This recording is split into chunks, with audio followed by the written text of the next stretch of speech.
Joining me now with more Bernard Whitman, a Democratic pollster and president and CEO of Whitman Insight Strategies. This is not the first time that Mr. Gruber has been caught misleading us. He said in January that Obamacare was never meant to save money. Don't worry about that. But before it was passed, he said it was a deficit reducer. It was a cost-effective step toward health care cost problems. He said once before that if you're a state and you don't set up an exchange, that means your citizens don't get their tax credits.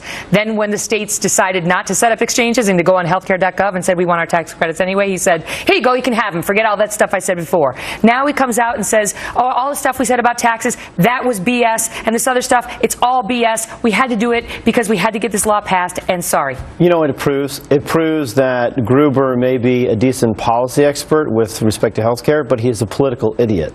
That's what it proves. I mean, the fact is, the Affordable Care Act has brought down the deficit by almost $100 billion largely because of Medicaid reductions.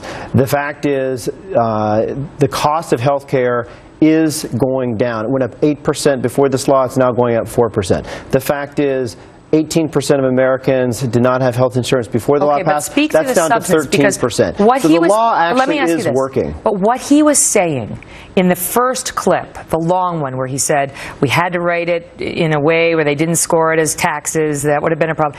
He was saying that the system is set up to hide its true nature, which is wealth redistribution. He was saying if we said explicitly that we were going to make the young and healthy people pay to help the old and unhealthy people, it would not have passed. Megyn, so we had to lie. Megyn, I think everybody knew what they were getting. Obama campaigned in this law for 2 solid years. The law was debated I don't remember him saying that. Year. He risked his presidency on the law. We lost the House because of the law. I think everybody knew exactly what they were getting. And the Chief Justice last year, Megyn, the Chief Justice of the Supreme Court, Roberts, right? Everyone knew what they were getting. Is that what you want the viewers to believe? That it was a tax. Now, of course, politically speaking, could it be sold as a tax? No, of course it could not be sold as a tax. So we called it a mandate. You're relying on Chief Justice Roberts saying it's clear? That is called political artifice, right? We actually... A decision for which he was roundly panned that turned half the country against him. That's your evidence that this law was clear is the most controversial Supreme Court decision in years, where Roberts said it's very clear it's a tax. An argument neither side paid almost any attention to at the arguments. You know why? Because here's the sad truth. Governments do some amazing things. They provide for our national defense.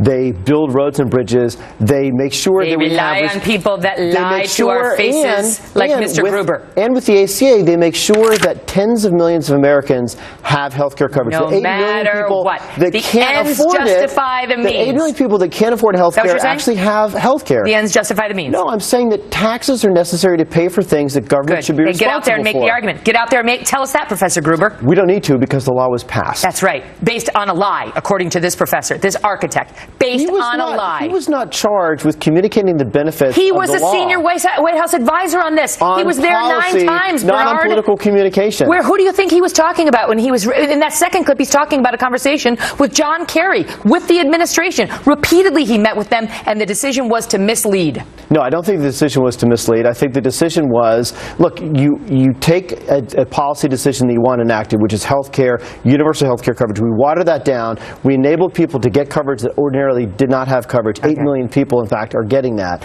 And in order to pass that, you institute a portion of the law. You call it a mandate instead of a tax. If it had been called a tax, it wasn't just about the mandate. It would not have passed. It was about the deception on who was going to pay. Who was going to pay. It was the fraud that was committed on the young people. That is what was argued before the Supreme Court. The system was set up to hide its true nature. Wealth redistribution. That's what he admitted. I got to go, Bernard. I'm out of time. Great to see you as always. Thank you, Megyn. All right, good.